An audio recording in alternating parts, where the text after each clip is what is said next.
Tuned into another episode of Sharing Our Pairings. This is episode 47, Broadleaf and Big Beers. I'm your host, John the Cigar Surgeon, tuned in this frosty winter night. We are broadcast around the world on the Armed Forces Radio Network and, of course, podcasts, whoever platform you want to listen to. I am here and joined, as always, with my co-host, Robbie Rass. Rob, what is going on, brother? Just living the dream, man. Just out here living the dream. You're all bundled up. It's I actually got kind of a beautiful sunset thing happening here in California. There's a lot of pinks and purples. Rubbing it in. No, I just happened to look out the window, and it's like I want to go take a picture of it. I'd show it, but I don't know if that would translate. But anyway, no, things are good, man. Just sparked up a new Crown Heads Mason-Dixon project, Southern Edition, with the Connecticut Broadleaf wrapper on it, and I was tuned into the cigar chat you guys just had on Monday with Huber, and he was talking about that cigar. I mean, he's talking about a lot of different stuff. If you haven't listened to that show, you really got to tune in because that was a great show. And just listening to him talk about that cigar made me want to get my hands on it. Yeah, John's a lot of fun. He goes from, as far as cigar chat concerned, he goes way back to when we just were a little chat room, and he had to type in all of his answers. So he's been around since the beginning. But yeah, no, it's always fun having him on. And this is the first time I've smoked it. And I grabbed it because we're doing broadleaf, and we were supposed to do barley wine, but I just only could find one. For once, the Alberta beer has trumped the California beer. I'm gonna laud it because it's gonna be the only time this ever happens ever. Yeah, no. So I supplemented with a few stouts, which is just fine for me. But heck yeah. This is a really good cigar, and I have a feeling that these beers are just going to completely blast it, which I hope I'm wrong about. But I hope not. I'm smoking the Liga number 9, and there's a bit of a story behind this, and I'll do the short version because whatever. But this comes from the Cigar Federation store because last year they somehow got their hands on some, I think it was like a 2008 stock of Liga 9s. And a guy here in Calgary had given me a original stock 2008 Liga 9. And I'm like, this doesn't taste like any Liga 9 I've ever smoked in my life. Like, I know there was a thing, I think it was like 2010 where they went through an issue with tobacco issues where they had to get new stock because they ran out. And JD talks about it, but I didn't think it really affected the blend, but honestly, this Liga 9 doesn't smoke. It doesn't taste like any Liga 9 because I'm not really a huge fan of Liga 9s, to be honest. I mean, I love most of the product they put out, but I'll take a T52 over a number 9 any day of the week.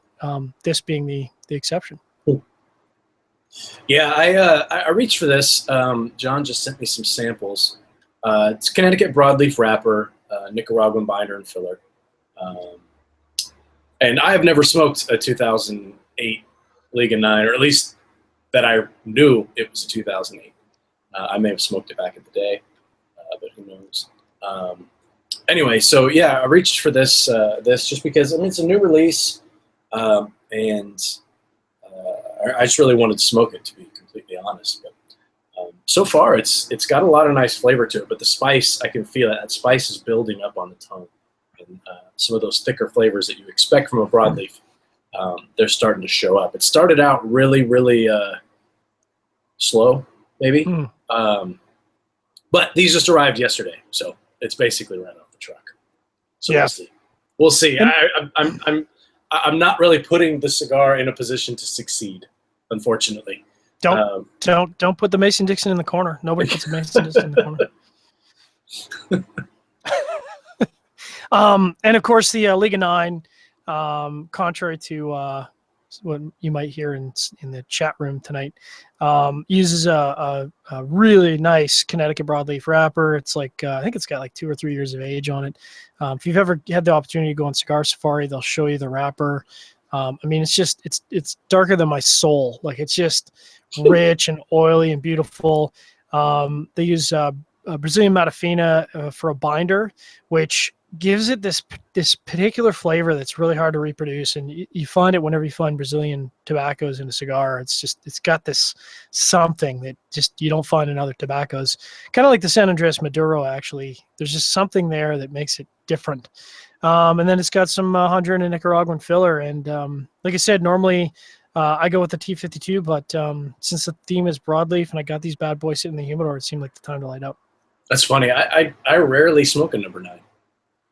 I mean, I reach for the T52 all day, every day. Absolutely. Over That's the my number 9. breakfast cigar.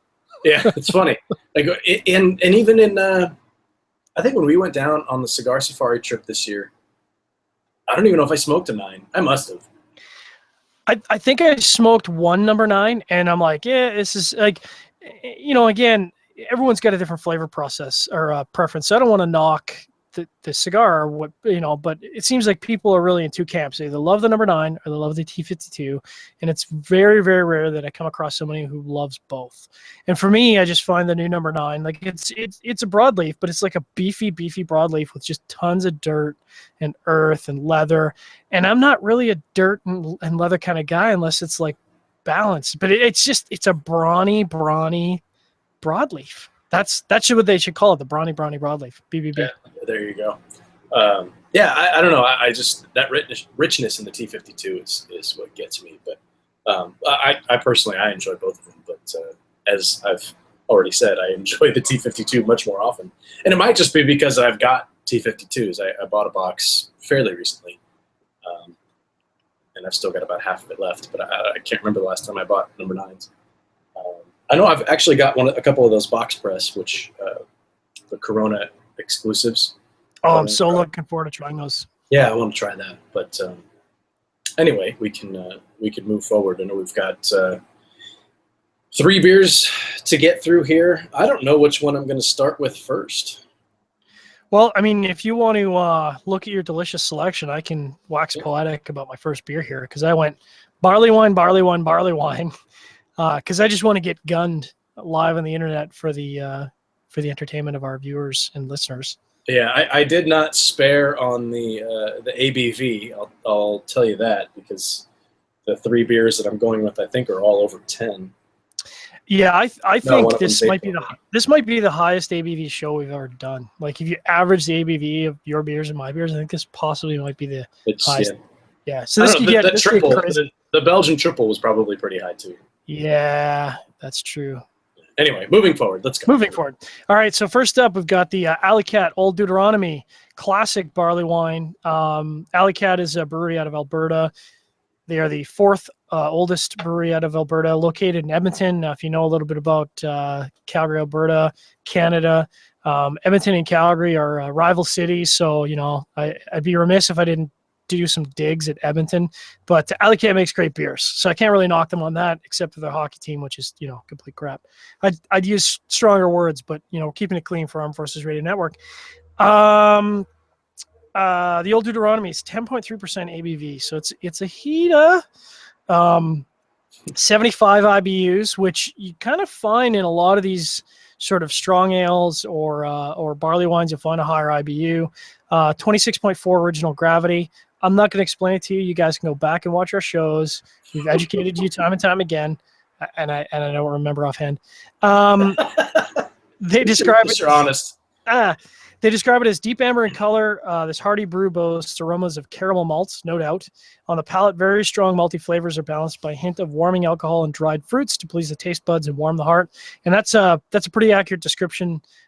It's very malty. It's almost like a syrupy malt, but then it's got this deep, rich, dried, hearty fruit undertone to it. I mean, the weather is kind of perfect for a beer like this. And so far, because I'm cheating, I've been sipping and smoking before the show even started, and I'm pretty happy with this combination. This is probably the best start I've ever had to a pairing show. Well, that's good. That's good. I have one barley wine, and I think I'm just going to save it for last. I was going to say I'd go by ABV, but that puts the barley wine right in the middle. So I'm just going to go from dark to light, which doesn't really make a whole lot of sense. But I've had all 3 of these beers, and I feel like this is the way it's going to work. So I'm starting with Milk Stout, the Stone Zokoveza, I believe is how you say it. That's a lot of letters that don't. That's not English, bro. Xocoveza. Zokoveza. That's like some Greek or something like that. I don't know, man.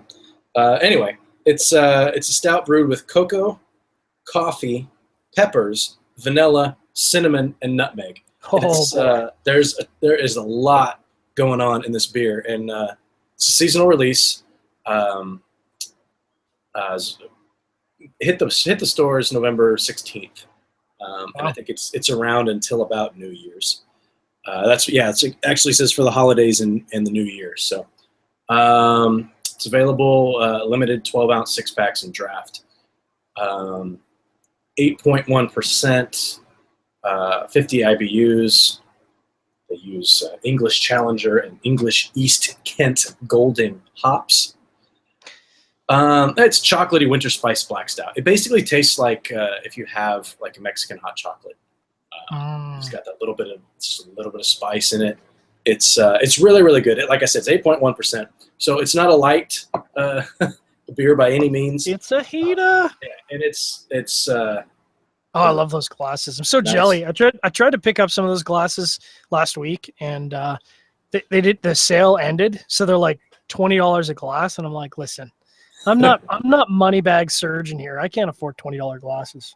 The wife got these for me for my birthday, and she got me 6, and it's the kind of thing that my wife does, where she'll get, especially with glasses, or plates. We have to have 12 of everything. But she got me 6 of these. I'm thinking, when am I ever going to need 6 stout glasses? Well, I've actually used all of them quite often. So whatever that says about me. But apparently the deal that she got them on around my birthday was it was buy 4, get 2 free. So she was just going to get me 4, but she got 2 free. Anyway, I can't remember the brand name of it.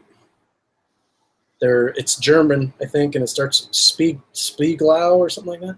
Spieglau, whatever. I'm surprised you don't know, because they make a lot of really awesome beer and wine glassware. I've actually got probably, I want to say, maybe 12 or 13 different, I think it's Spiegelau. And they're really high-end glassware. And I love all their glassware. They've got an IPA glass. They've got, everything. Yeah, no, and they've actually got like a little sampler that's one of each type of glass. Got a tulip glass in there, and the IPA, like you're saying, a pub glass. Anyway, I'm more familiar with wine stemware than I am with beer glassware for whatever reason. Anyway, I haven't taken a sip of this yet, so I'm going to do that. While you do that, we'll remind our audience that you're tuning into Sharing Our Pairings, episode 47. That's right, 47 episodes of Sharing Our Pairing. We'll be coming up on 50 pretty quick here. Thanks very much for tuning in. Thanks for all our Armed Forces Radio Network listeners who hopefully have full bellies still after Thanksgiving, keeping us safe wherever you are in the world. Thanks very much for our podcast listeners. For some reason, we've got a huge contingent of Venezuelans out there. Thank you for tuning in. Thank you to all the Germans tuning in. Thanks to all the people in Nicaragua tuning in. I don't know how you guys are getting our podcast, but we appreciate that you're listening.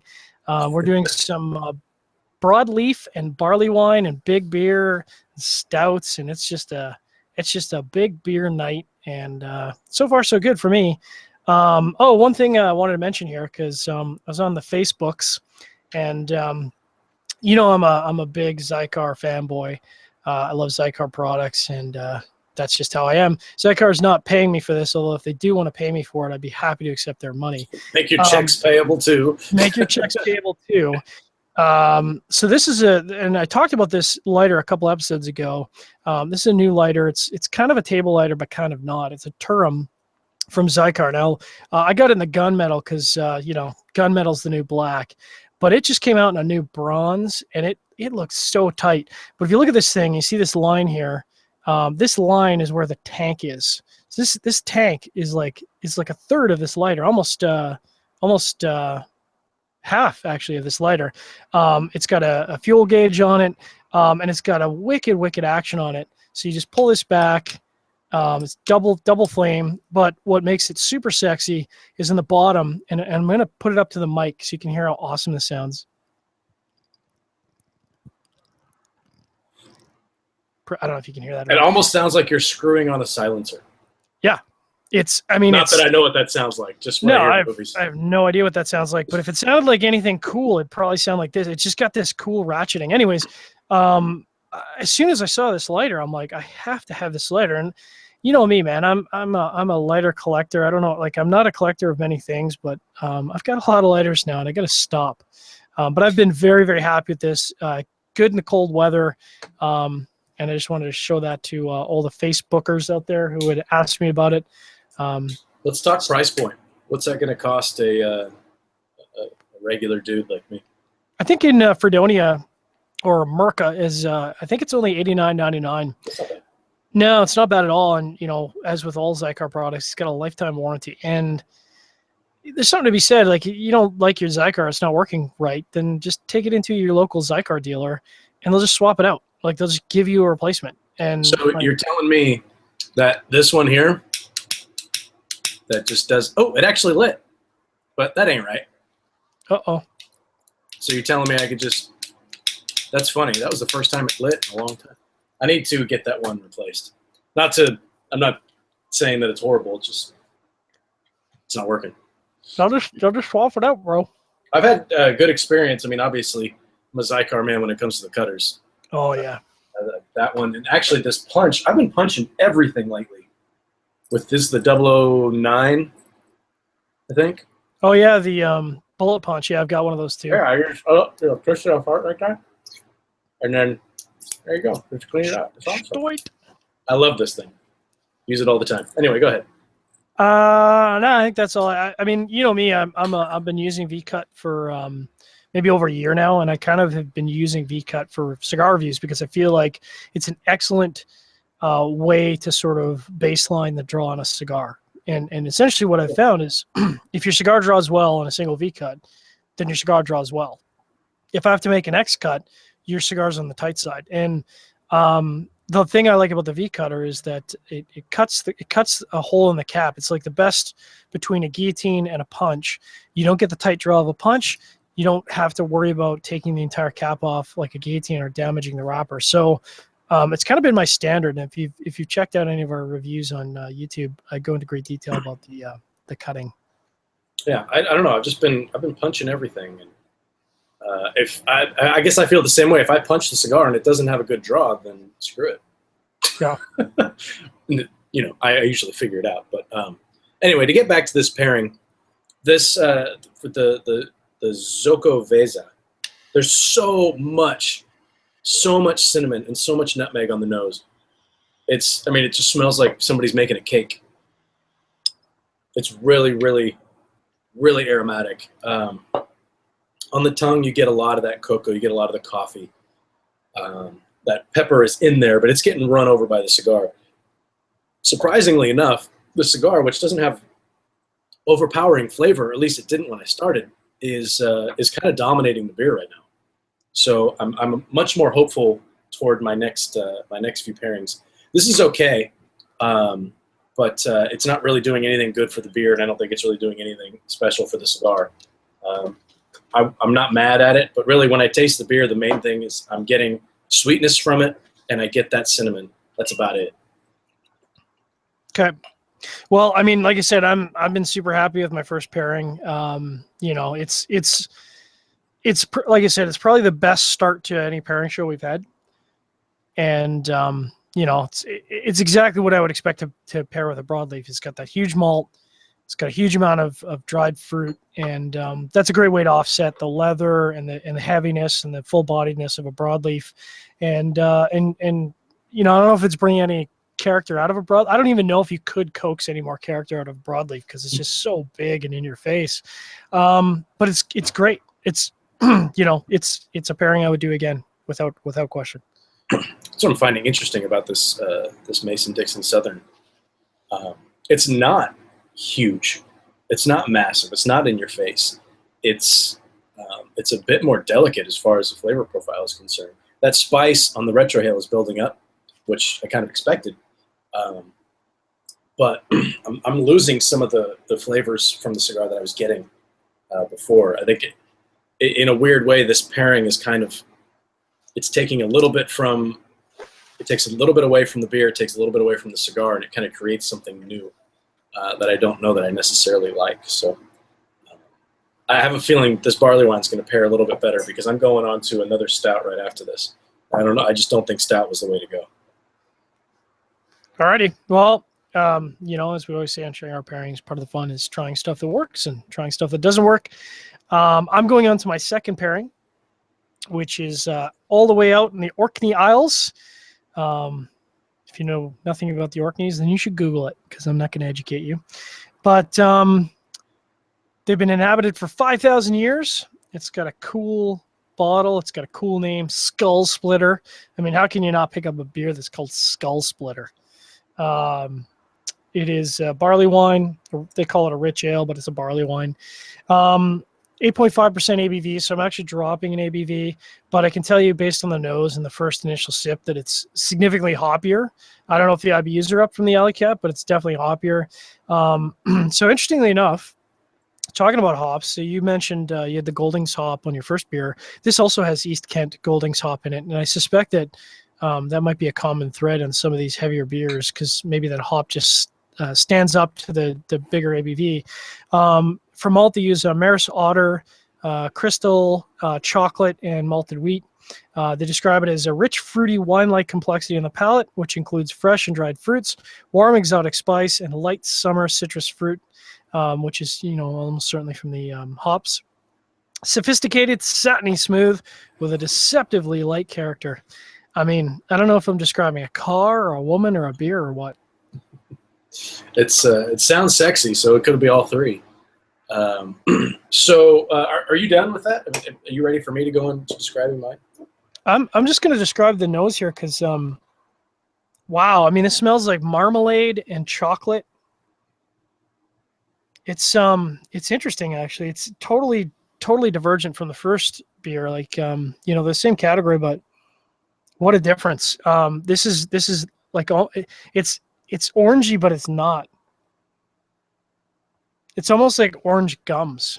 Like I would say it's orange gums. Yeah, like an orange, it's like an orange crush meets beer. You know that nose off of orange cream soda, orange crush.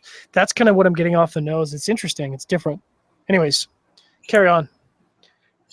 What are orange gums? You've never had like orange gummies? Like, okay, well, when you say gums, I think like in your mouth, like your teeth and stuff. Oh, no, sorry. Or also like orange little candies, orange gummy candies. Yeah, okay. Orange gum candies. Got it. Okay. Not to be a jerk, but I didn't know what you were talking about. Okay, so for my second pairing, and I think I've already paired with this on the show now that I think about it, I went with the Prairie Bomb, which I'm a big fan of.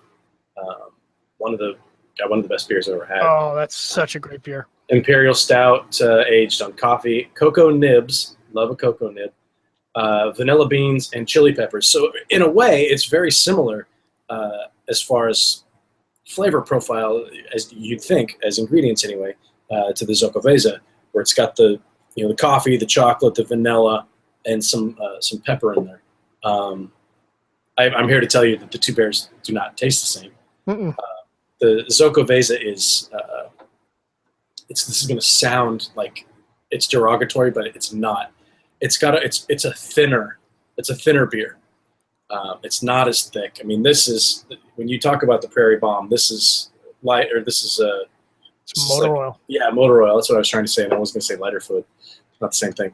I mean, this is heavy. It's thick. It's in your face. It's 13% ABV. Now that's a heater. Yeah, so like I said, I was going to do these in ABV order, which would have had me do this last, and I didn't want to. I'm curious to see how this is going to work because I feel like the Xocoveza got run over a little bit, but I know this Prairie Bomb is a much more hearty beer, so I'm curious to give this a try. Oh, the specs on the Bomb, made by Prairie Artisan Ales, 13% ABV, 65 IBUs. You can get it in 12-ounce bottles. And, I mean, that's really it. That's all the information that they've got here. They don't really break down the malts that are used or anything like that. On the note of malts, my brewing kit arrives at the house on Friday. Oh boy, So that's a deep rabbit hole you're about to go down. It's about to get serious in the Double R household. So as excuse me, as the show progresses into 2016, I'm going to talk a lot more about things like that, hops and barleys and the process. And once I mean, you can understand it. It's making beer is simple, theoretically. I mean, Yep. what you're doing. So anyway, rolling cigars is simple, theoretically. Yeah, well, yeah, exactly. Well, I mean, the way I bought my package from Northern Brewer, and if you go on their website, you can watch like 15-minute video of this DVD that comes with the kit that shows you how to do everything. And basically, they say at the beginning, if you can make macaroni and cheese out of a box without help, then you can make beer. And I mean, it doesn't mean it's going to be good, but you can make it. So, and especially if you're just using kits and stuff, which is what I will be using to begin with. I mean, someday I'll be brewing my own stuff, but who knows? Anyway, we'll move forward. Just remember me and all the little people when you make it big as a brewery. I caught you at the total wrong moment there. No, it's perfect. So talking about my beer, to some of the hilarity in the chat room right now, it is definitely a thinner beer. So I am definitely going in the opposite direction here. It's good. It's a totally different profile. It is it's not as malty. It does have a little bit more hoppiness going on. It's a little bit citrusy. I don't know if it's the right beer to pair with because, you know, when again, sort of what we were thinking for the show, excuse me, was big beer with Broadleaf, and this is an excellent beer, but I would almost think this is a beer that's more suited towards an Ecuadorian Habano, you know, something that's not that leather earth because the citrus just doesn't match up. It's just not the right. It's not the right flavor characteristics to line up with Broadleaf. That Cameroon. Everything with that Cameroon. Everything with that Cameroon. No, this would be terrible with a Cameroon. This would be terrible. No, you need something. I think it's a little bit spicy. So I immediately think like an Ecuadorian Habano wrapper. Actually, maybe Fred's Connecticut Forte actually might be interesting with this. Fred from Nomad. I mean, it's all right. And it's, you know, it's a barley wine, but it's a thinner barley wine. I'm looking for something that's really beefy, and this is not it. So speaking of beefy, this Prairie Bomb, it doesn't mess around. I mean, this is 13%. It's a heavy beer. I mean, this is the top of the line when it comes to, you know, getting after it with beer. I mean, obviously there's stuff that's brewed that's 25% or 40%, some crazy stuff like that. For a beer that's going to be really, really strong, really heavy, really thick flavors, but it tastes really good. The mouthfeel on this thing is so thick, it really coats the palate. But the cigar cuts through that. And I mean, it's not like the hot chocolate show that we did when you were gone, John. That hot chocolate, I mean, when that coats your palate, it coats your freaking palate. Yeah, it takes your palate over. And it's tough. I mean, you got to take a couple sips of water in between before you take a puff of your cigar, which isn't the end of the world. But this is a little bit different. It coats the palate, but the cigar can still fight its way through. The interesting thing is I'm getting a ton of that coffee from the Prairie Bomb, which you're always going to get. I'm not really getting much of the cocoa. Not getting the chili pepper at all, but I'm getting this jammy fruit note out of it that I'm not used to being in there. And so that's 100% due to the cigar. It's interesting though, because it's a real jammy, like dried cherry note almost. And you mix that in with the coffee. And I know that doesn't sound like it would be good, but it is. Really good. That Prairie Bomb, I don't know if I've given a lot of 5-star ratings on the Untapped, but that's a 5-star beer. I mean, it's everything I want in a stout, and it delivers in spades. And I know Jared Grillett was on Twitter talking about, I think he said he found it on tap somewhere. Yeah. And I was 18 shades of jealous. I kid you not. I was upset. Just a reminder to your audience that you're tuned into Sharing Our Pairings, episode 47. That's right. We've had 47 episodes. This is Broadleaf and Big Beers, your listening on the Cigar Federation Network, or you're listening on Armed Forces Radio Network, or on podcast somewhere in the world, somewhere outside of the United States, maybe Venezuela, maybe New Zealand, maybe Nicaragua, maybe Germany, maybe Switzerland, who knows? But we appreciate you tuning in regardless. Yeah, that Prairie Bomb, I mean, I don't want to say that it's a beer I would drink for the rest of my life, but if I had to pick 5 beers, that would be on that list.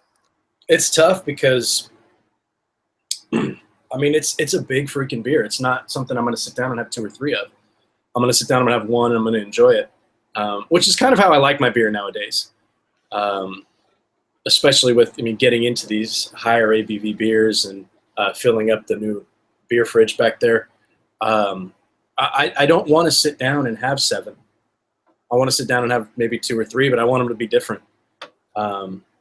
You know, when I go to, you know, a local spot that does tastings and stuff, Hop Grenade around the corner, I get the 4-ounce pours. You know, I'm not getting the 12-ounce pour or the 10-ounce pour, depending on what it is that they're pouring, because I want to taste a bunch of different stuff. And I really wish we could do this with cigars. Just get everything in really small cigars. You know, give me like a 50 ring gauge, but make it like 2 inches long, just so I get a tiny little bit taste. I can taste it, and I can move on and try something else. Because that's one of the things that's fun for me. With a cigar, you're in there and you're committed for a couple hours if you're tasting something. But anyway, beer is just easier to taste, I guess. But this pairing's pretty good. I don't know that it's enhancing the cigar or the beer. I feel like some of the flavors in the beer are getting run over, which bug me a little bit because, I mean, my local spot, this 12-ounce bottle is $10. Yeah, it's not cheap. So, I mean, when you're talking about $1 an ounce for beer, you know, that's not cheap. So, I personally, I haven't found a cigar that I would pair with this beer and be thoroughly happy with it. Not yet, anyway. Maybe that's the goal. But I think it's better than the first pairing. The beer does stand up to the cigar a little bit better, but still not blowing me away. So I'm going to take a moment from our regular scheduled pairing here and answer some of the audience questions, because we've got some audience questions rolling in, and this isn't cigar chat, so we're gonna get to some questions. Logan's not here to talk for half an hour. If Logan gets on a roll, I just let him run, man. Yeah. Now, to be fair, he asks some really, really great questions. He does. But, you know, I like to get the audience interaction because we're all about, I mean, we're doing this show for the audience. So first up, we got Tyler Doring. And Tyler says he's new to cigars. Welcome to the club. He's a big coffee drinker for years. And can we recommend any coffee pairings? Well, it's a bit off topic for tonight's show, but absolutely. I mean, the classic pairing, we talked about this on previous shows, and if you go back, Tyler, we've got a couple coffee shows. The classic pairing is Connecticut. I mean, Connecticut is a no-brainer pairing with coffee. I talked a little bit about Fred from Nomad, his Connecticut Fuerte. That's a killer cigar to pair with coffee. Of course, Victor Vitale's Connecticut. It's a beautiful, beautiful cigar. The Tortuga 215 Connecticut. If you can get your hands on that, definitely pick some of those up. Pair it with some coffee. The Undercrown Shade is great with coffee. I mean, it's really hard to go wrong with any modern Connecticut wrapper cigar. Now, that being said, and we kind of made fun of it earlier in the show, but Cameroon is also a great pairing with coffee because Cameroon gives you a little bit of nuttiness, a little bit, like a tiny bit of spice, and it shakes things up a little bit with coffee pairing. You have any thoughts on that?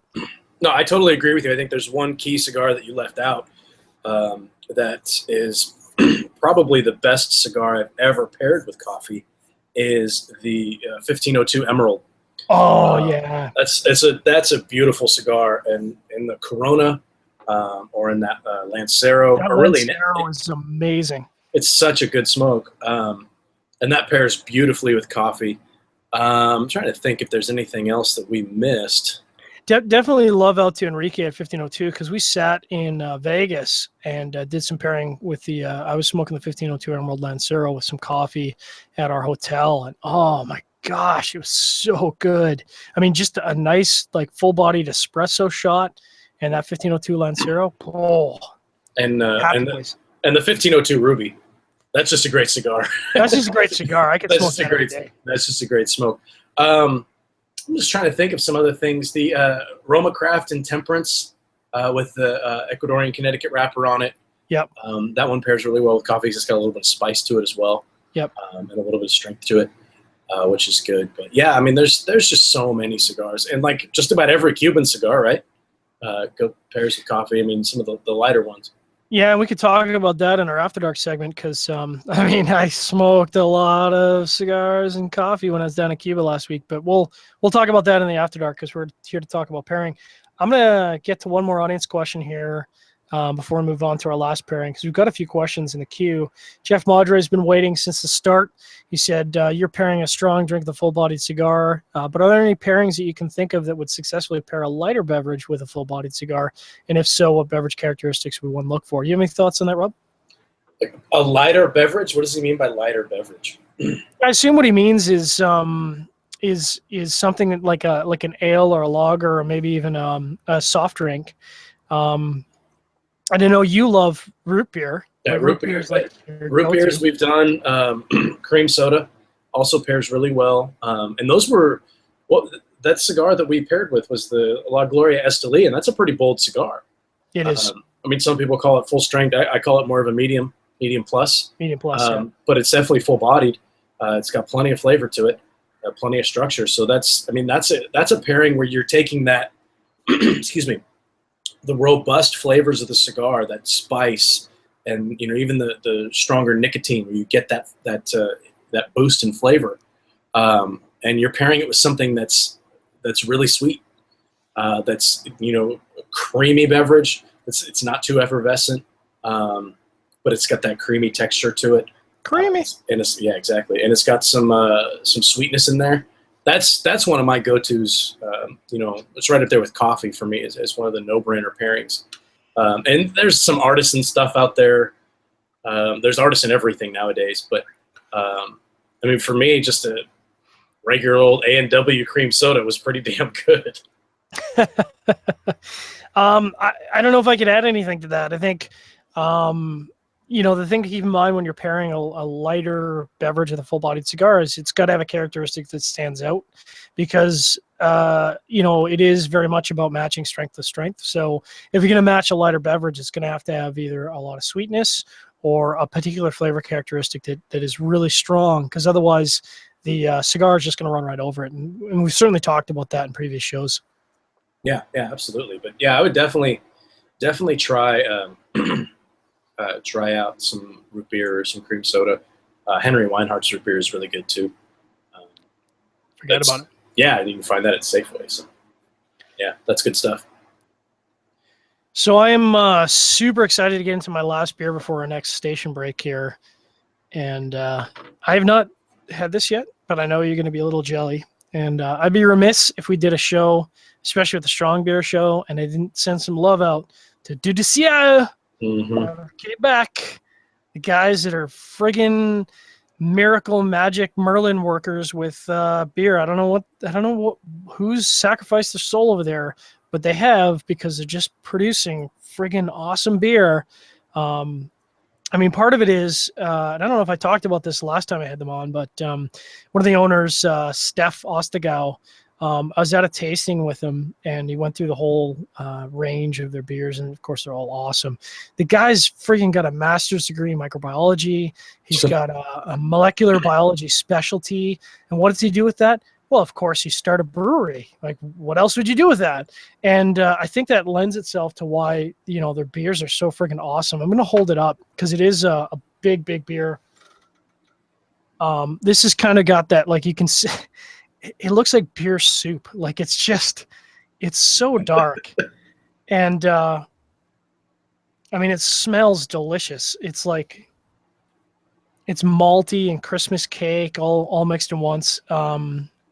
I'll just do a little spiel on it. It's 9% ABV, so it's actually kind of in between the first two.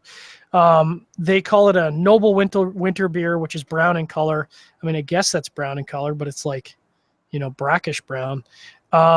Flaming red highlights. Its taste is delicately sweet, liquor-like with a hint of burnt caramel. I'm definitely getting that on the nose. Prolonged boiling time gives it that that burnt characteristic. It's a very bitter beer with aroma of hops and alcohol. I'm not really getting the hops. The flavor is reminiscent of a red fruit brought by the English type yeast we've used to ferment it. And the aftertaste is accentuated by the wonderful flavor of hops. Solstice de, oh man, I'm not even going to try and pronounce it because my French is so bad and I'm so embarrassed. It's Solstice d'Hiver. They only brew it once a year and they age it 4 to 5 months so it's ready before being sold. Now, one thing we didn't really talk about, and we could talk about later, but the nice thing about high ABV beers is they do age nicely. So this is a once per year. I did pick up a 6-pack because, of course, I'm going to pick up a 6-pack, and I'm gonna nurse this, and you can hear some grunts of happiness in the background while you talk about your next pairing. We'll just ignore you. So I did find one barley wine, and wife and I actually picked this up when we went to the brewery in September. Up in Petaluma, California. I got this Lagunitas limited release old gnarly wine, which is it's a barley wine style. It's got the dog on there as always, and a little bit of info. They don't have a lot of info on it on their website at all. 10.6 ABV. Woo. The IB it's 69.39 IBUs. It's available from February to March. And it was introduced in 1996. Pairs well with toasted coconut creme brulee and pineapple upside down cake. Yum. And I could actually see why it pairs pretty well with both of those. Some of the, I mean, you can see the look. It's not that dark, but it's kind of syrupy.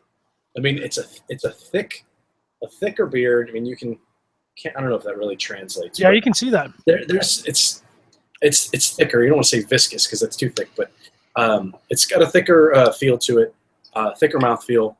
The nose has a lot of caramel, and I'm getting like jammed apricot, which is really a different kind of a flavor, aroma on the nose than I'm used to getting out of this. And like I said, I picked this up earlier this year, so it's been sitting around for a while. But I mean, you're supposed to age this anyway. The nose is almost off-putting. If you've ever smelled, like opened up a package of dried apricots, they kind of smell like farts. Yeah, it's got a little funk to it. Yeah, and there's that funk there. You don't taste that though. It's got a nice thick mouthfeel to it. You get it's real malty. You get those malty notes in there. And it's surprisingly hoppy as well, which you don't really expect. I mean, the IBUs are pretty high, 69, 70 IBUs basically. But I don't really expect that from a barley wine. Do you know what I mean? Yeah. You are tuned in to Cigar Pairings, episode 47, soon to be episode 50, broadcast around the world and on the Armed Forces Radio Network. Thanks very much for our listeners, wherever you are in the world. Hope you are staying safe. We are talking about broadleaf and big beers.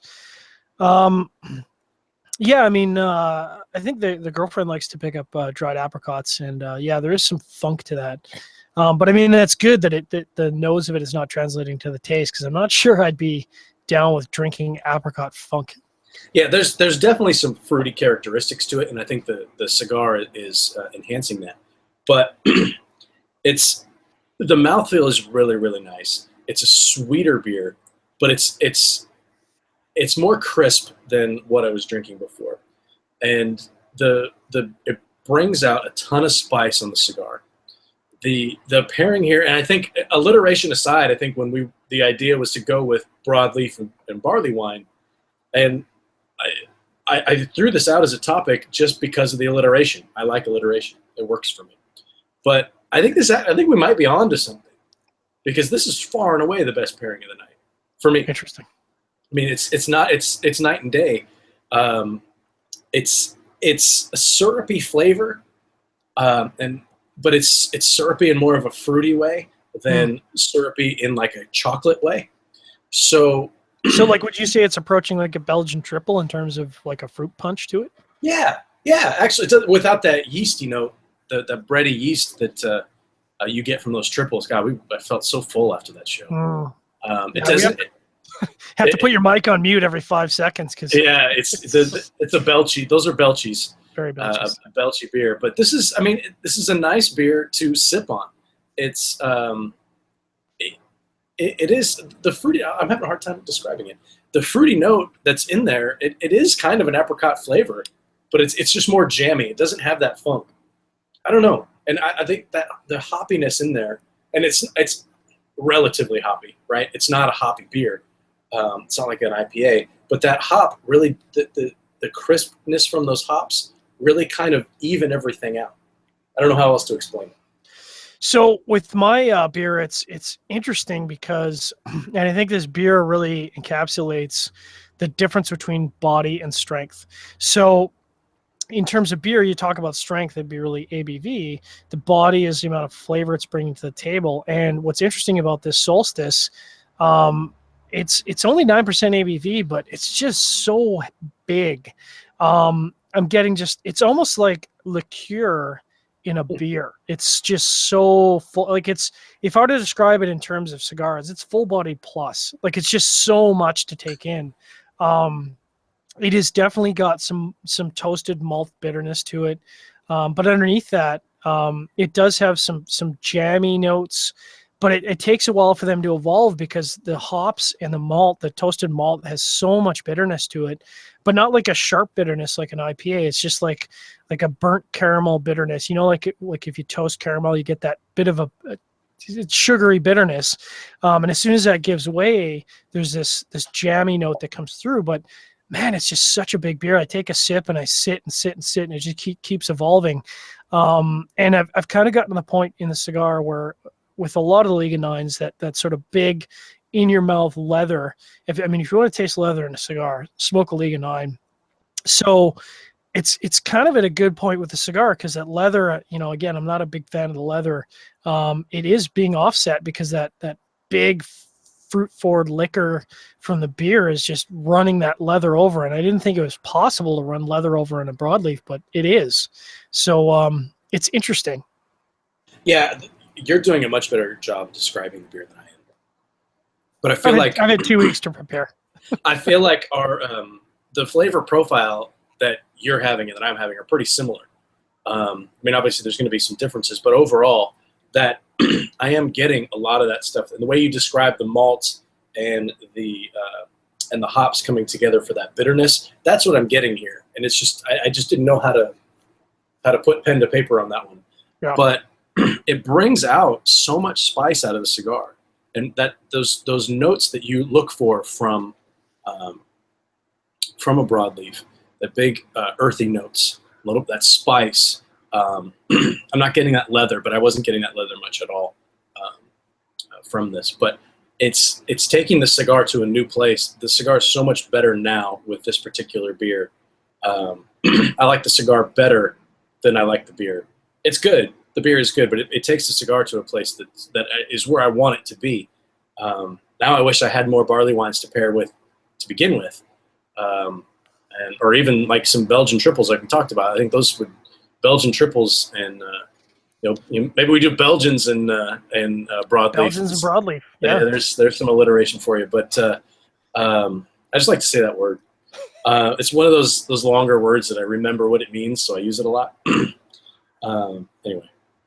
No, the pairing is nice, and I think that it's something that I might have to track down a few more barley wines and try to incorporate it with some broadleaf, because it's working for me. It's definitely a thinker. I'm going to get to the last 2 audience questions before we get into our After Dark segment. Dasser 1985, more of a comment, I think, than a question, says he just tuned in and he said, among heavy beer drinking, would you say that the wintertime is essentially the only time to really enjoy these thick brews? I'll get to that.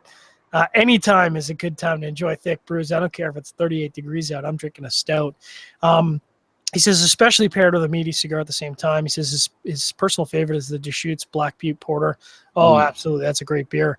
No, we've had porters in the middle of summertime and stouts in the middle of summertime. I mean, yeah, there is this aspect to a bigger, heavier beer that, it's kind of a fall, winter thing. But no, man, I'll go down to Nicaragua. In fact, I'm going to take some stouts with me down in Nicaragua, and we're going to crack stouts. It's going to be 34 degrees. I don't give a crap. I'll smoke a T52 and I'll drink a big bad stout. because it's what I'm in the mood for. Really, I don't care what the weather is. For those listening who go by Fahrenheit, 34 degrees is what, like 85? That's like in the 90s. Oh, well, there you go. So that's when it's warm. I want to say that any time of the day or the year is a good time for a stout or a porter. If it's 100 degrees out, I'm probably not reaching for one. And if I am, I'm probably drinking it colder than I should be.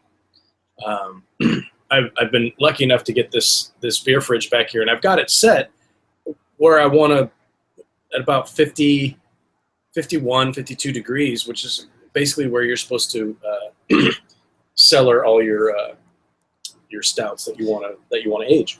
51 freedom degrees. Yes, correct. I don't know how many whatever units yours are, whatever that is. It's like 9. It's 9 degrees yours. Yeah, between 9 and 11 degrees Celsius. Yeah. And that's where I've got it set. When you take them out, they're ready to go. I don't have to let them come to room temperature or anything like that. But during the summer, I throw them in a regular fridge, and I'm probably missing out on some of the flavors. It's like if it's too cold and you smoke a cigar too fast. It's kind of the same thing. You're still enjoying it, but you're not getting as much out of it as you should. When it's 90 degrees, I'm definitely not reaching for any barley wine. I'll tell you that much.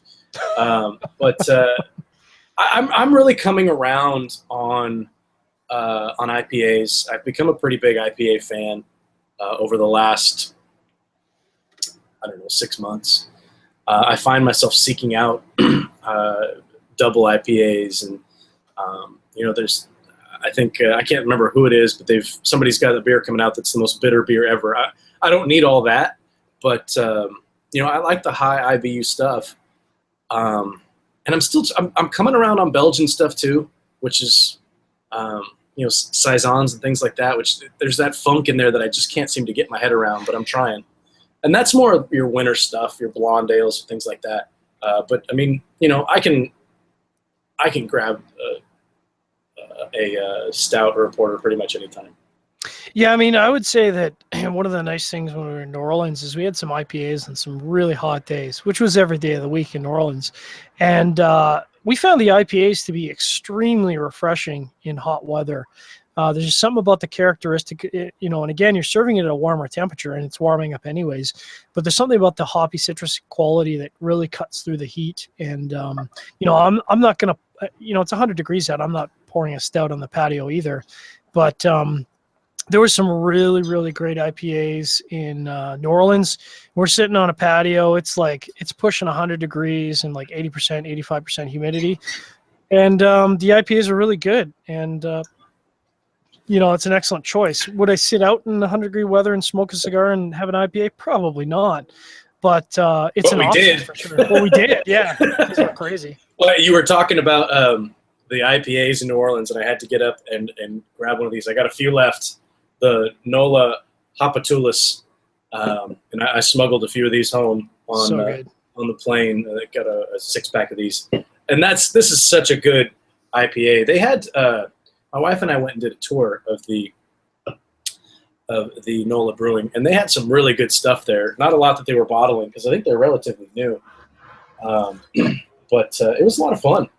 But yeah, that was probably the best local IPA that I had. I think it was the first one when we were sitting down at that restaurant outside when it was 94 degrees and 90% humidity, and sat there and fired up some cigars and had some IPAs. And that was actually a pretty good day. So yeah, definitely. So sneaking in a last question here before Armed Forces Radio Network segment ends. Tyler Doring says, your beers look awesome.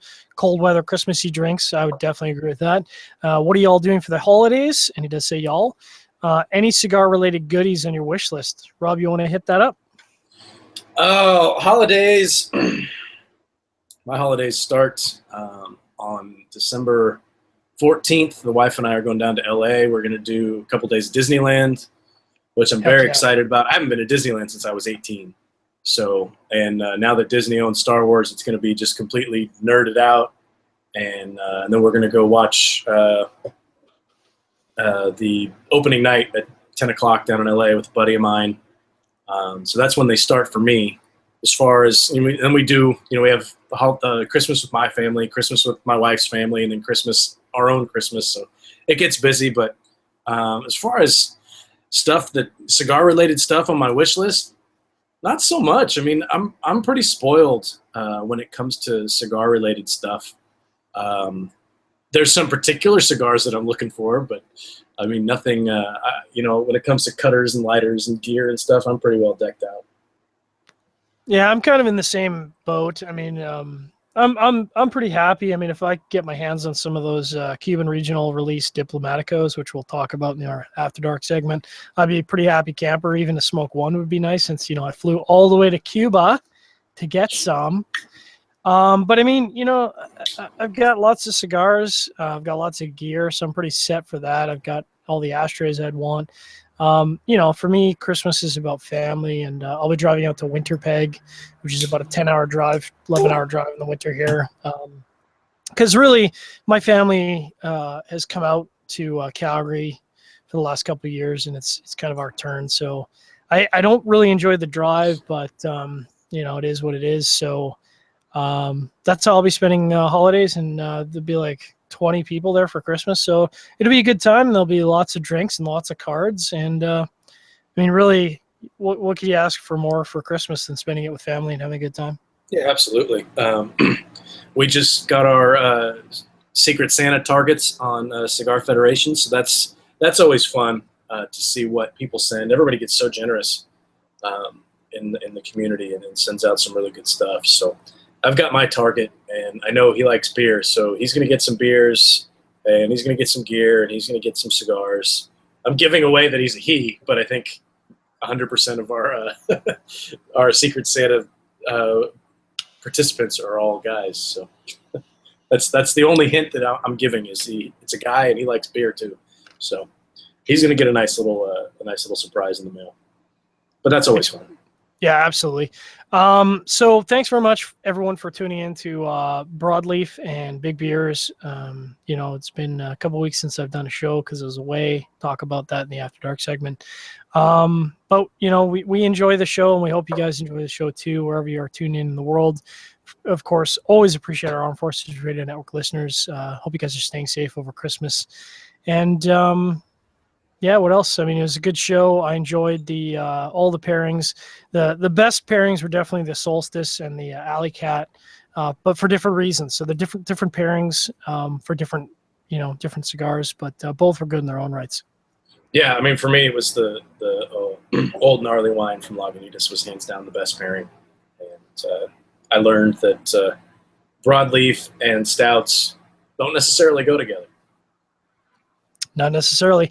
Thanks again for tuning in. Make sure to tune in next week for, I don't know what we're going to have on the show, but it'll be interesting, and I'll be sitting out in the cold enjoying another show. So tune in on Wednesday. Make sure to tune in on Cigar Chat next Thursday. I don't know what, who do we have for Cigar Chat next Thursday? Michael Giannini. Oh, man, we're going to CAO. break the site. We're going to break the internet. With Foundry, not CAO. Yeah, so that'll be fun. Yeah, we've got 3 general cigar shows in a row. We've got Michael Giannini, Sam Lucia, and then Rick Rodriguez and Ed McKenna of CAO. They're going to be on the last show. So that's going to be fun. That'll be fun. Ricky is really good people. Yeah. Anyways, thanks for tuning in. As we always say on our show, drink better, but drink less. And we're back. I don't know if I told you, but when we left the IPCPR last year, when I was taken off out of I had a big layover in the airport before I took off, and I actually got to sit down and have a meal with Ricky. He was chilling out in the airport, and I was sitting down having a beer and just doing my thing. And he walks up, and I'm like, "Dude, pull up a chair." So I get to chat with him for like an hour about blending and stuff. It was a really cool experience. He's a super super good guy. I mean, you got to love his passion for the industry, and it's one of those things where you can tell the guy works hard, but it doesn't feel like work because he loves what he does. Yeah, absolutely. He's a good dude. We had a good time interviewing him at IPCPR. Mm-hmm. It got a little weird with some retailers, but whatever. It happens. But Howard, it was not our fault. Hey, I got a last comment question here from Dasser before we just shoot the breeze here. Dasser says it may have been asked, but what would be your all-time favorite dark heavy beer, whether it be stout, porter, etc., and what cigar would you choose to pair with it? Wow. I'm just gonna throw it out there. I like the Lavash Full Milk Stout. That's been a really good beer for me. There's a beer I've got cellaring right now, and I can't remember the name of it, which is really embarrassing. But I had it a few months ago, and it just blew me the fuck away because it was so good. And I bought like 4 bottles to cellar. The cigar I'd probably pair with it would be the C276 from Nomad or the Esteli Lot 1386, both from Nomad. Only because Fred has put out a bunch of stuff, and it's rare to find a guy who's got a palate so similar to what you enjoy. And what I found so far for me is that pretty much everything Fred has put out, I love. And like his flavor preferences and my flavor preferences align more than anybody else. So for me, the C276 or the 1387 would be 1382. Wow, that's embarrassing. Anyways, either of those with the with a big stout, that'd be a no-brainer. What about you, Rob? I don't know if I have a favorite. I've had some that are phenomenal. I mean, Prairie Bomb is up there for me. There's a local brewery here in Hayward, California called Highwater, and they do a stout that's called their Campfire Stout. And they say that because it tastes like s'mores, and it really does taste like s'mores. It's phenomenal. There's a brewery up in Sacramento called Bike Dog, and they had a milk stout or a double milk stout or whatever the hell it was. And I just had I was at Hop Grenade, and they're pouring 25 different beers at a time, and right when they're getting down to the end of the keg, because they've got a little graphic up there, it says they're running out, and what's going to be tapped next. And I got there when they were just down at the end, and I think I finished the keg. It was I had a 4-ounce pour, and then I had a 10-ounce pour, and I think it was done after that. So it was basically it. That's probably one of the best beers I've ever had. I don't know if I'll ever find it again. I really don't bottle it. I'll find it if I go up there. And then you can't really not mention the Bourbon County. I mean, especially after Black Friday. Yeah. I was lucky enough to get my hands on 8 bottles of the regular Bourbon County Stout. No variants in my area though. I was at a barrel-aged event a couple weeks ago, which is when I really started falling in love with sours. That's a whole separate show. But they had a keg of the 2014 Bourbon County, and my wife and I cracked open a fresh bottle of 2015, which all the bottles that I picked up, by the way, were all bottled on my birthday. Nice. So that's kind of cool. That is awesome. And it's the 2015. If you haven't had it, it's surprisingly sweet. It's a lot sweeter than I thought it was going to be. My wife loved it. Really, really good. So those are up there. What would I pair with them? I don't know. I mean, most of that stuff that I enjoy when it comes to a big stout, it's a sweet stout. Yeah. So I'm looking for something with some spice. When you talk about that C276, that's probably a really good pairing for some of these. That's my favorite cigar that Fred's done. I think that would pair really well. What else I think would pair really well would be the Casada Oktoberfest with the Nicaraguan Puro that they did. Oh yeah. This year, the Flying Pig style, which that's not what they call it. That one was really good. That might be my cigar of the year, man. It was so good. And it had some spice to it. I don't know if it had enough. I want something spicy, so maybe like a Tatuaje Black, Petit Lancero, something like that. I think that would be good with those. But I like a sweet stout, so yeah, I'm going with a spicy cigar. So before we get into a little bit of football talk and wrap things up, it's been a hectic couple of weeks for both of us. In the last couple of weeks, I was down in Cuba for the Partagas Festival. for a week. Started a new career path, which is cool.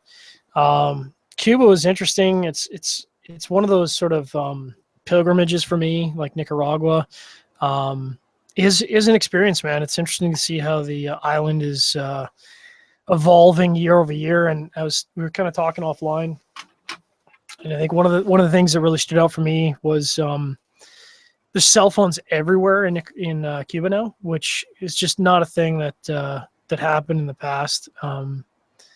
But it was a fun experience, and starting a new career path is kind of exciting. We're both really busy, but we'll keep trying to deliver shows during December when we can.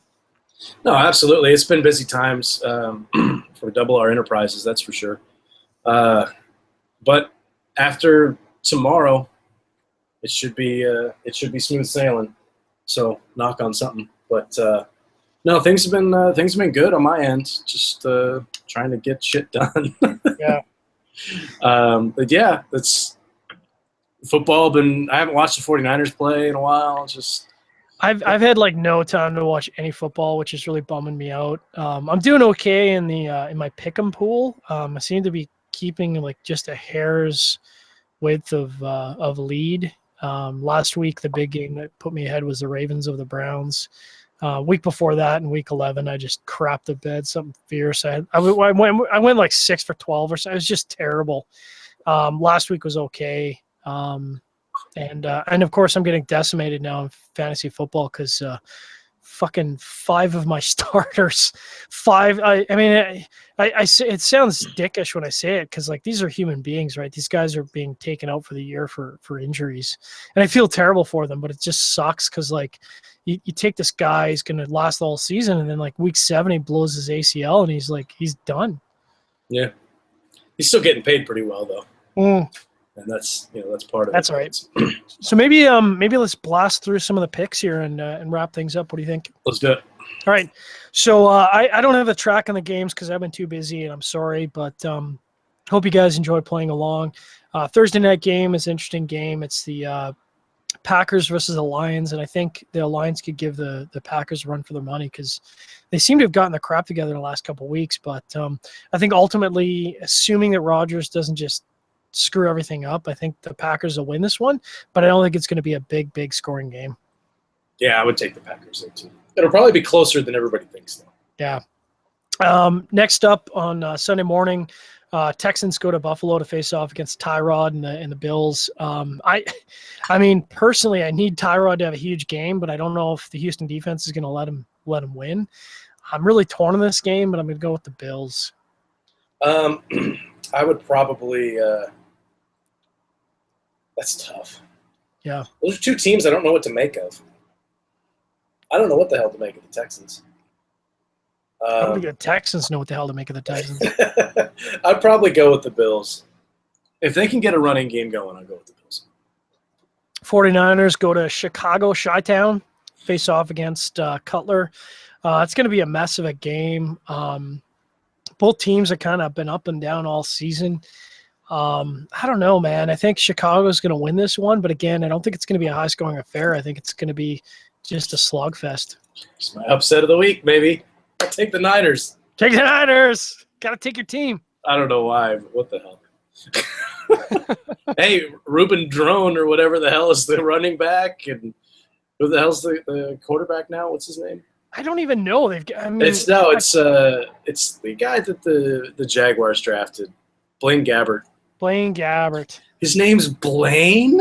Blaine. I gotta love Ducky. Anyway, yeah, I'll take the Niners. What the hell? The Cincinnati Bengals face off against Cleveland Browns, which is easy because I can't screw up either team names because they're facing Cincinnati Browns. Yeah, you do it every week. Yeah, you almost did. Bengals, Cleveland Browns. So the Bengals have actually they're really good this season. Now I think because it's a divisional game, I think that the Browns are going to give them a run for the money, but the Bengals have been really solid on both sides of the ball, and I think the Bengals are going to take this one. Yeah, I think it's. Isn't McCown done for the year now? He's done for the year. Again, another injury, done for the year. Yeah, there's been a lot of key injuries this year. It's brutal.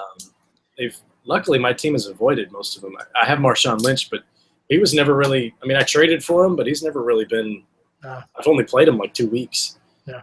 So it wasn't that big of a deal, but yeah, it's been an interesting season. But yeah, I'll take the whoever the hell I said I would take.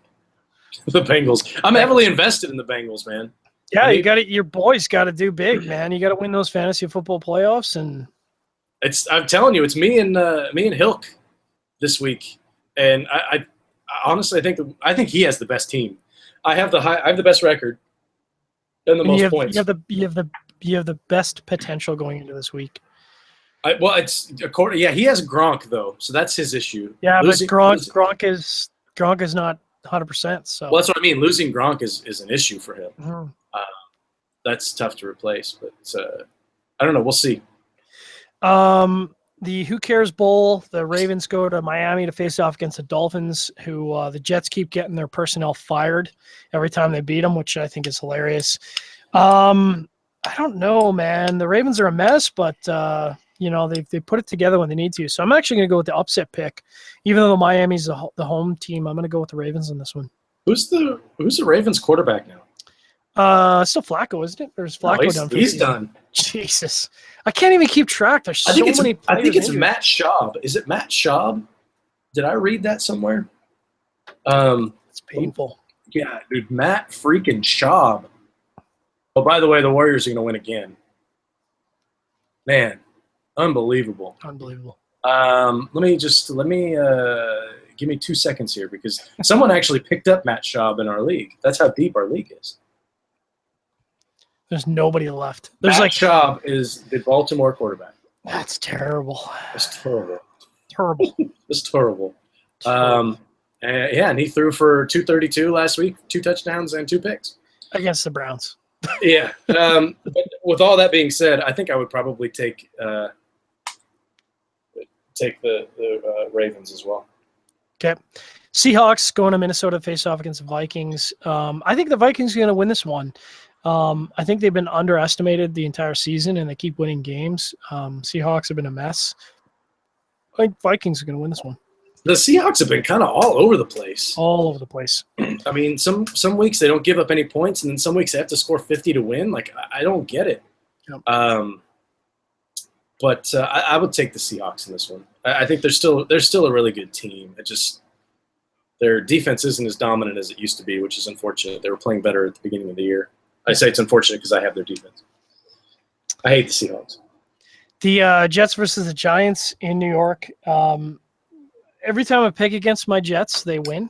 So the thing is, they're facing the Giants. The Giants have always been a tough team against the Jets. The Giants have not had a good season. The Jets have kind of had an up and down season. I think the Giants are going to take this one. I hate to pick against my team, but I just don't think the Jets are going to be able to pull it together and beat the Giants. Yeah, that's a tough call right there. Yeah. Let me pull this up here. Jets and Giants. Yeah, they're right there. I mean, that's the kind of thing where you take the home team. Yeah. 6-5 versus 5-6. Yeah. This is an important game for the Jets, so it's important for both teams. Huh? Yeah, that's a tough call. You got to think that Eli and Odell Beckham have kind of got their hookup going again. Mm-hmm.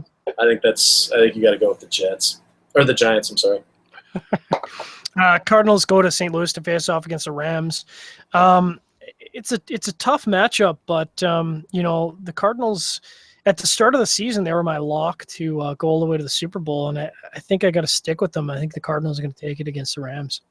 Losing Chris Johnson was tough. Yeah. In a way, I hope that's a good thing for Andre Ellington because I drafted him early and he hasn't done shite, although he's got turf toe or some nonsense. I think that I don't think this is going to be close at all. I think this is kind of your lead pipe lock of the week. Cardinals over the Rams. Okay. Or Rams are crap. The Falcons face off against the Bucks. Bucks defense has been good, and they play a tough game against the Falcons. I've been high on the Falcons, but they've lost games that just have been embarrassing. I think it's going to be a very, very close game. It's going to be one of those games that either comes right down to it for field position and a field goal, or it's going to go into overtime. But I got to go with the Falcons in this one. By the way, Kruk is calling for a tie in the Jets-Giants game. 24, Tie. yeah, 24-24, he says. That's a bold prediction. You should put money down on that one. That is, I don't know what that pays out, but take the tie. What the hell was the game? Sorry, man. What is up with Matt Ryan? I don't know, dude. He should be so much better than he is. Well, he is, but he's like, I don't know if he's got a bad relationship or like he's having personal issues, but he's just been all over the board all season. He's got the tools. The team's got what they need, but they just can't pull it together consistently. They need to get their shit together and make a statement game. And I'm thinking Julio Jones for 210 and 6 touchdowns. Woo-hoo. Make it happen. Yeah, I'll take the Falcons as well. Jacksonville Jags versus Tennessee Titans. And this was a matchup a couple weeks ago where I think I took Jacksonville over Tennessee and I got spanked. So I'm not going to repeat that pick. I'm going to go with the Titans on this one. I go Jacksonville, man. I think Jacksonville's a better team. I do too, but their Titans at home. The Titans are 2-9. Don't tell me I know. Titans at home. They're 0-6 at home. It's my upset of the week. I'm going with the Titans. There you go. I think the Jaguars are a couple of pass rushers away from being a decent team. Yeah. The Jaguars and the Raiders feel very similar to me. Like the Jaguars are the Raiders last year. Yeah. With a better offense. If they can pull together some defense, they could be a decent team. So I'll take the Jags. The bloodbath of the week, KC goes to Oakland. KC's had some tight games. Again, this is going to be a murder count game. How many people get stabbed or shot in the parking lot? I don't want to dismiss Oakland because, they put up good games and they play tough football. But I think Kansas City is more complete right now, and I'm going to go with Kansas City. Yeah, that's a tough game, man. You think about it, Kansas City is a 2.5-point favorite on the road. It looks like it's supposed to rain. I think if it rains, that probably benefits Kansas City because they'll run the ball. But the Raiders have pretty good defense. I don't know. I think I'd take the Raiders. I'll take the Raiders. All right. I think it's going to be a tough matchup this week for the Manning Broncos versus San Diego Chargers. I don't know what their deal is this season. But, and we've talked about this in the last couple of weeks, is the Broncos are like the worst team at their record in the league. Like, they're just so terrible, and they just keep winning games because their defense has been crazy. And I think that's the exact trap that Rivers falls into, where this is a game where Rivers is going to throw like 3 pick sixes. Like, it's just going to be stupid. Yeah, I'm just hoping that I keep bringing it back to my fantasy team because that's really all that matters to me. I'm just hoping that my boy Woodhead gets a bunch of garbage time passes. I think he's gonna in this game. I'm down. That's exactly the kind of game that he's gonna. I'm down for that. I'm down for that. We're going Broncos. Yeah, I'll take the Broncos, but Peyton Manning's not playing. It's still Osterweiler, or whatever the hell his name is. But he was good enough to beat the Patriots. Yeah. So, I'll take the Broncos. Speaking about the Patriots, the Philadelphia Eagles, who I don't know how many quarterbacks they've gone through. I don't know if they're starting the Sanchez this week or not, but they're going to Foxborough to face off against the Patsies, who are angry and upset after the loss last week, inexplicable loss. Not a team you want to face, angry and in Foxborough. This is going to be like a 57-8 or 57-10 game. Like, it's just going to be. Smackdown. It's going to be it's going to be a smackdown. Yeah, big time. I'm with you on that. Okay, the Panthers. I don't know if we can talk about it now because it's week 13. They're pitching a no-no, as they say. And I think, with the exception of next week, and I'm not going to talk about week 14, but with the exception of week 14, they have a shot. They play the Falcons twice. Yeah. In 3 weeks. Yeah. Honestly, I'll give you my prediction. Be careful out there on that limb. I think they're gonna go all the way. Perfect. They're gonna win out the season, and they'll win the Super Bowl. I think they're gonna drop it. They're gonna do exactly what no teams do, and they're gonna drop a shit game in week 15 or week 16. and no one's going to see it coming. But it's not going to be this week because it's just going to be a 50-46 shootout with the Saints. But in the end, the Panthers are going to win this one. Yeah, undefeated with Ted Ginn as your number 1 wide receiver. God bless him.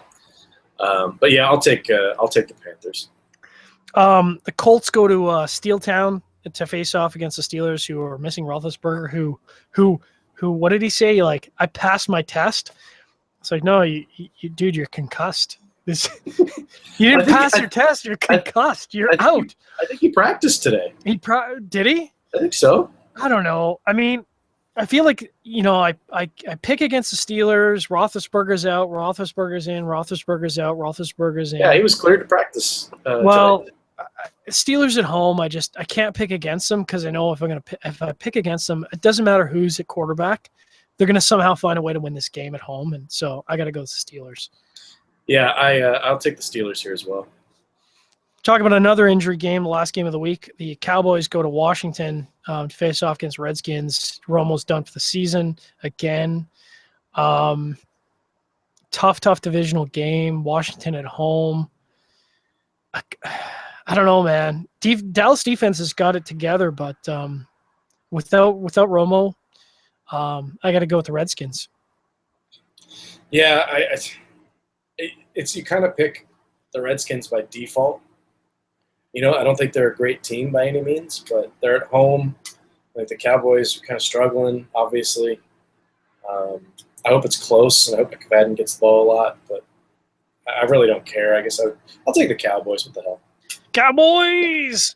Well, that wraps us up because Robbie and I have a ton of crap to do tonight. We appreciate everybody who's tuned in, and especially everyone who's stuck around for our ridiculous ramblings at the end of the show, our 35% ABV ramblings.